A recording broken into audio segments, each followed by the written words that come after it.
Hello and welcome to my compilation episodes of Scilence, a podcast where women in science, technology, engineering and mathematics, or STEM, get really honest about surviving and thriving in what often feels like a man's world. I'm Dr. Shani Somara, originally a mechanical engineer myself, and often the odd one out as a dark-skinned female in engineering. Scilence has been running every week for a whole year now, and to celebrate, I've put together a series of 6 short compilation episodes which feature an assortment of the best soundbites over the last quarter.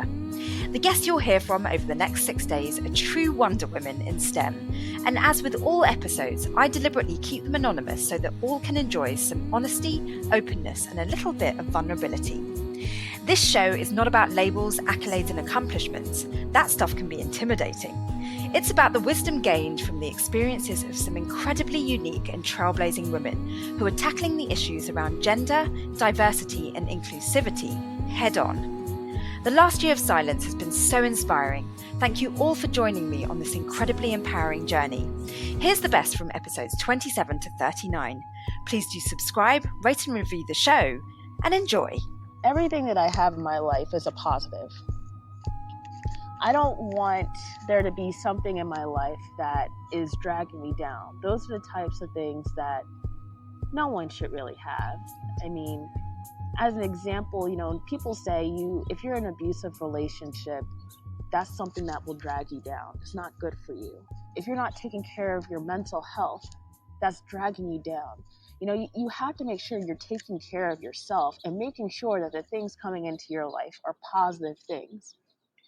So I feel like because I acknowledge that as something that's important to me and it's something that will help me reevaluate things, that even if I had a life-changing event happen, I don't think that I could ever allow that to negatively impact me.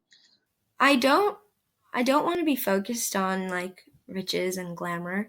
I just want a happy life and a life that's just my job will make me want to get up every morning and go to work. And I don't need like a mansion or a lot of money to make me happy. I just want a small, maybe a family, maybe not a family. I know I want a dog, but just a life that's just more free and not so structured, but a life that'll make me happy and not regret anything. Yeah, so it's been really a challenge. I would say that I've been fortunate in that I've had some amazing male peers as well as C-suite executives that I've reported to. I've also had the opposite. I think that it's hard as a woman in a field of people if you aren't one of those women that goes and plays golf on Fridays, that tells the jokes that are being told in the background, and to keep yourself who you are and still interface with all of those other individuals. It's always a tight wire, right? You're walking the rope and you have to be careful to stay in your lane for whoever it is that you want to be. And it's easy to fall off on either side. It's easy to fall into the, banter that goes back and forth. And I think that it's super hard to keep yourself off of that line and not falling into what the easy answers are. So I think that for a lot of women I've seen, they faced a lot of personal struggles getting to where they're going and working in the male-dominated profession. For me personally, I've only had a couple years that were like that, and the rest has been phenomenal. So I count myself very lucky, and I do recognize that it's not the same for most women. I think that failing is really important to get to success. I don't think that everything is a smooth ride. And I think that if everything is a smooth ride to get to your point of success, then I don't know if you're doing everything right. I feel like there always has to be failure in some part of what you do because, not everything's going to go the way you want it to. So for me personally, failure hasn't been a thing that makes me just stop doing what I'm doing. I am not the mothering type. I have never in my life had the thought, oh, I would love to take my kids here when I have them, or, oh, I would name my daughter this. Those thoughts never in my entire life crossed my mind. Um, I've said, I think, since I was a child, maybe 10 years old, that kids aren't in my future, and that hasn't changed. And I'm expecting that that won't change since it's been well over 2 decades now that I've said no kids. It's just not something that I ever cared about. And to explain this better, this is kind of something I learned in college. I felt like in high school, everyone considered me the smart one, right?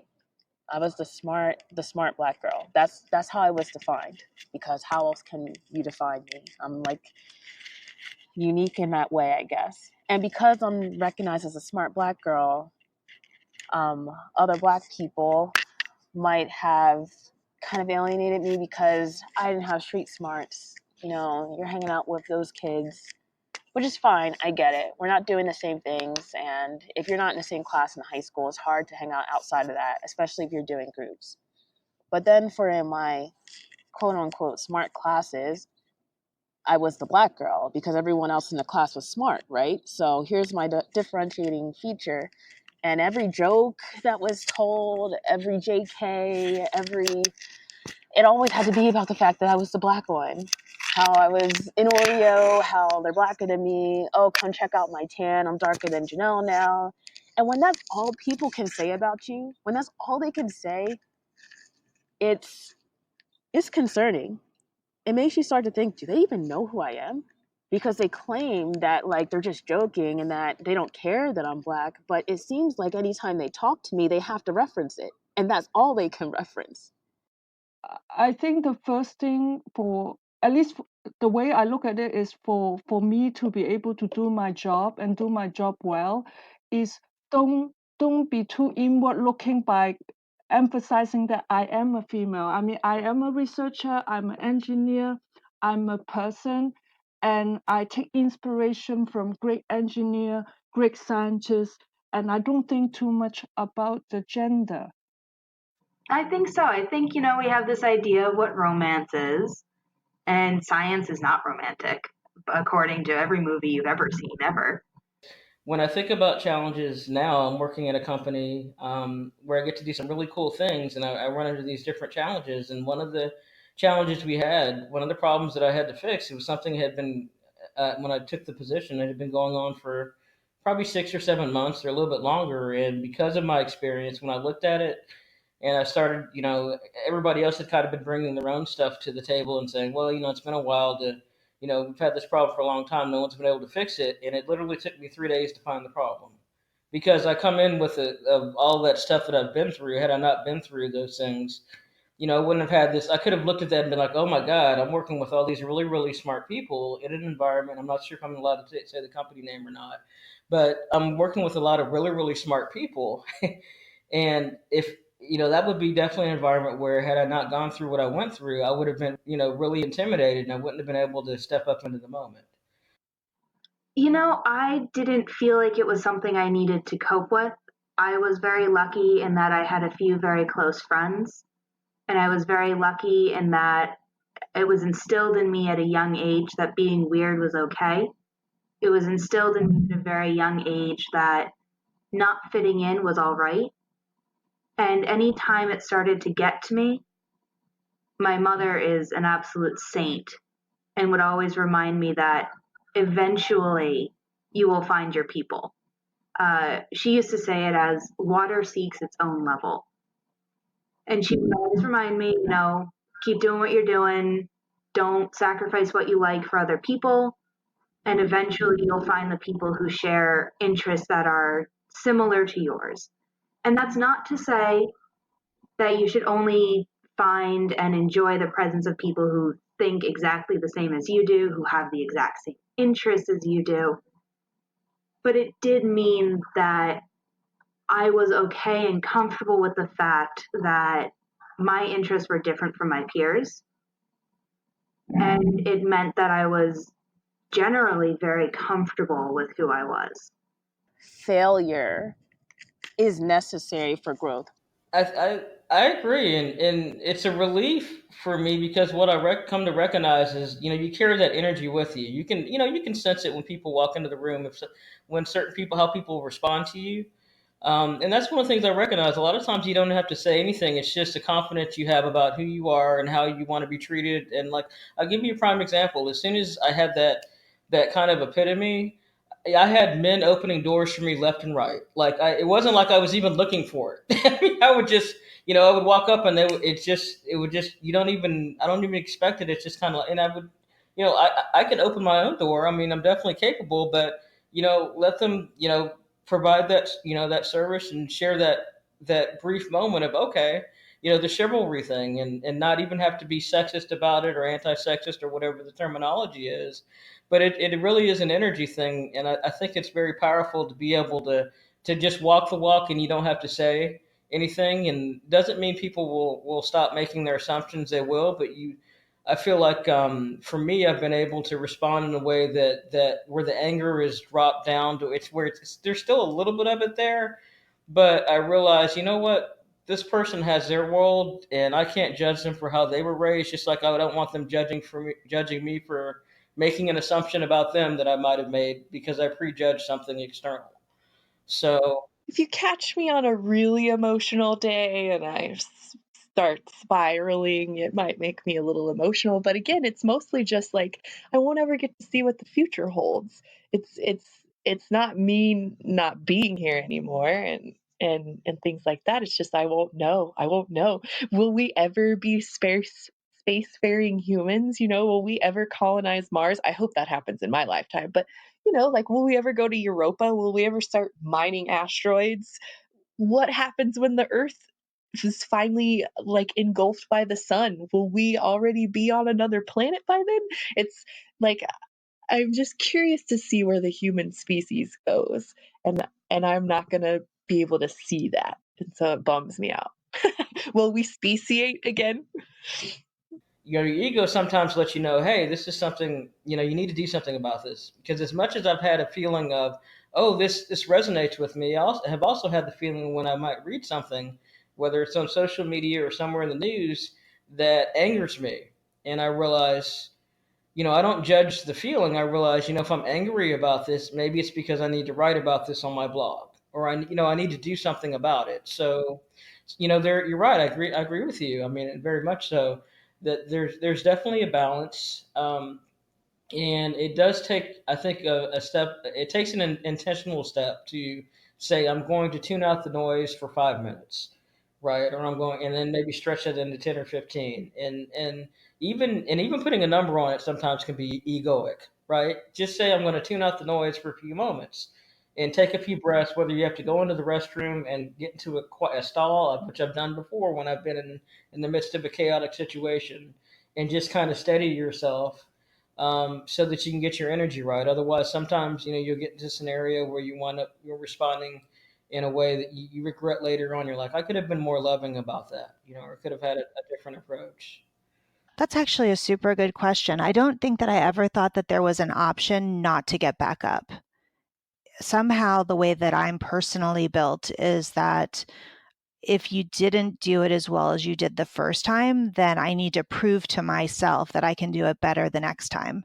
So sometimes, there's a series of knockdowns in a row.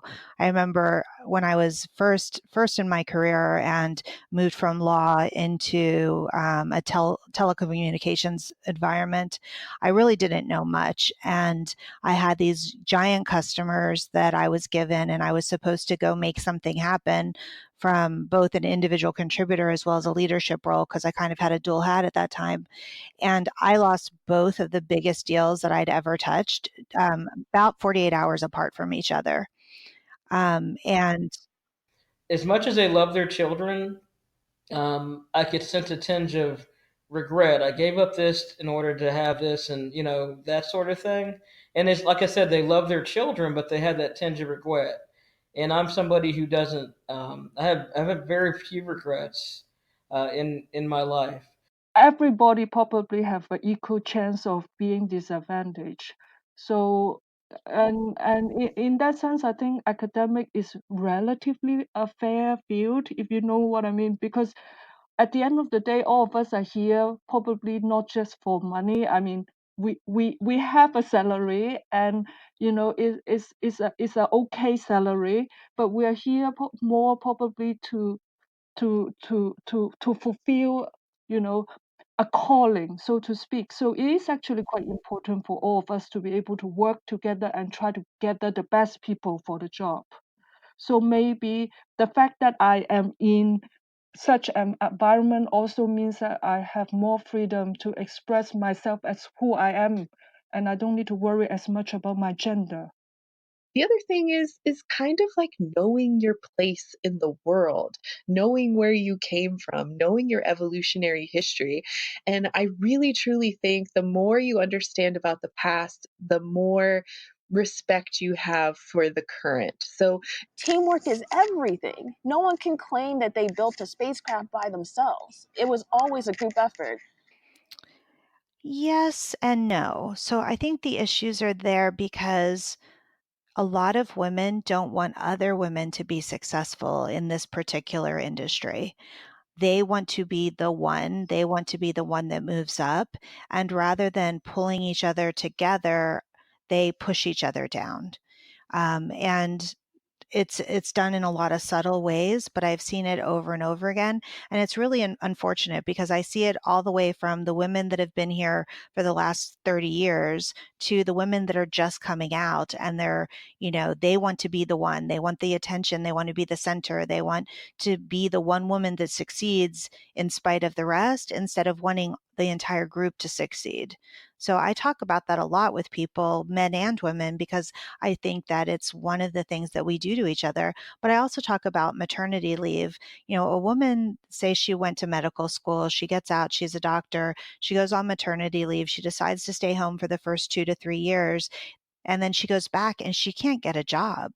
So she's been out 2 to 3 years from after going to 14, 15 years of school or more, maybe 20 years of school. And she comes back and there's nowhere for her to fit.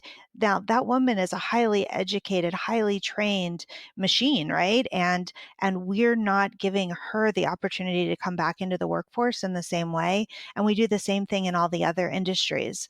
So for me, I'm looking at, well, how do we encourage those women to come back? How do we not lose them from the workforce? Because they're highly skilled, highly intelligent women, and we lose this entire population who are conflicted between should I work or should I stay home?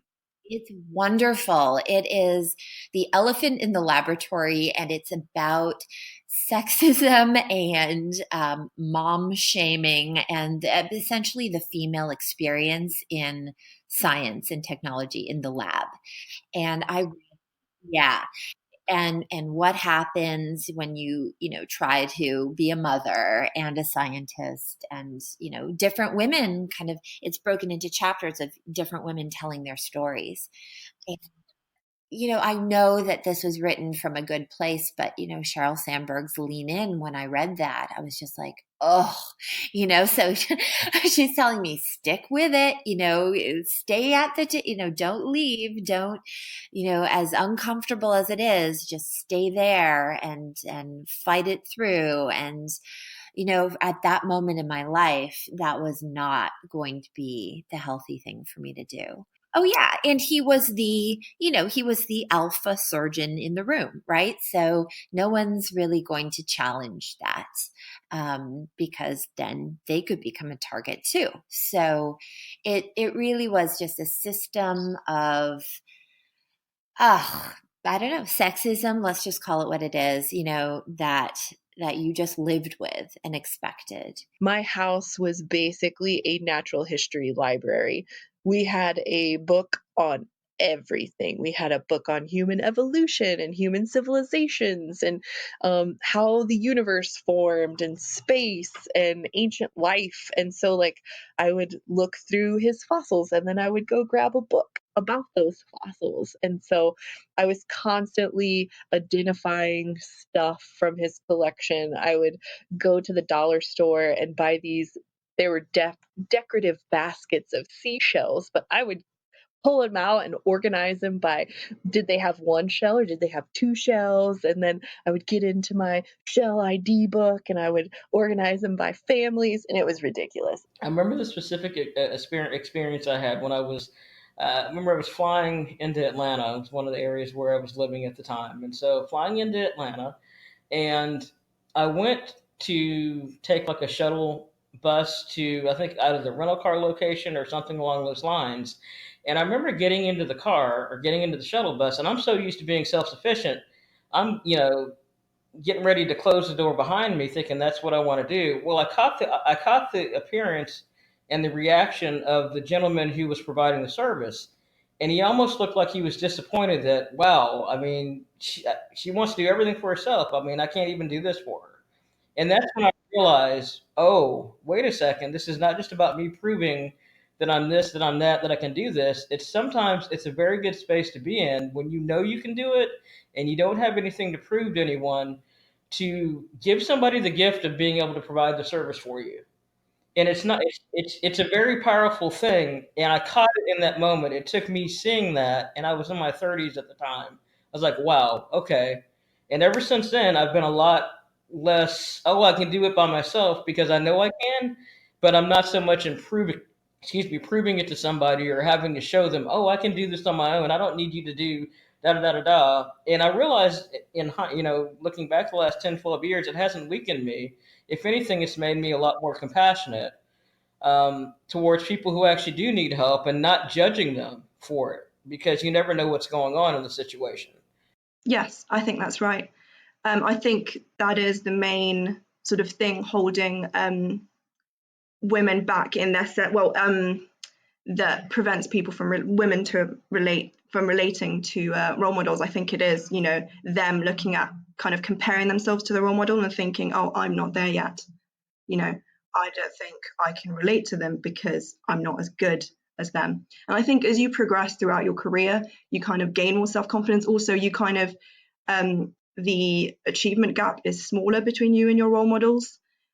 So you can relate more to them. But I think there's a big problem in that fewer and fewer women are moving through the academic ladder. I think lots of women will drop out at earlier stages because of confidence issues and, a variety of other factors such as maternity leave policies and, unsociable working hours. There's lots of different factors. But I do think if self-confidence was more promoted, and a way to do that would be to have more role models. And I just basically think that we really do need more women in STEM, especially in senior management roles, because if you have more, then people wouldn't be as intimidated by them, because they wouldn't think, oh, there's this one professor in the entire department, her time is extremely valuable. If there were 10, then you'd know that you're not the only person being mentored. Success is that feeling of satisfaction of knowing you did the best you could to be the best you could. So knowing that you put it all out there, because obviously not everybody can hold world records and not everybody can be number one. But if you did the best that you could do, then that's all anyone can expect. And, that's the only reasonable thing you can ask. So did you do everything that you could do? When I was in middle school, a lot of the guys in my class would be overtaking like conversations and stuff, and a lot of people didn't think I was that smart because I was a girl, and also for some reason because I had blonde hair. That was the stereotype in middle school, and so I was told a lot of the times that like I wasn't smart enough, and they didn't believe me that I was smart. So I did have a difficulty believing that I could even get into the STEM field at some points. But as I went to high school, I went to an all-girls school for the first 2 years of high school.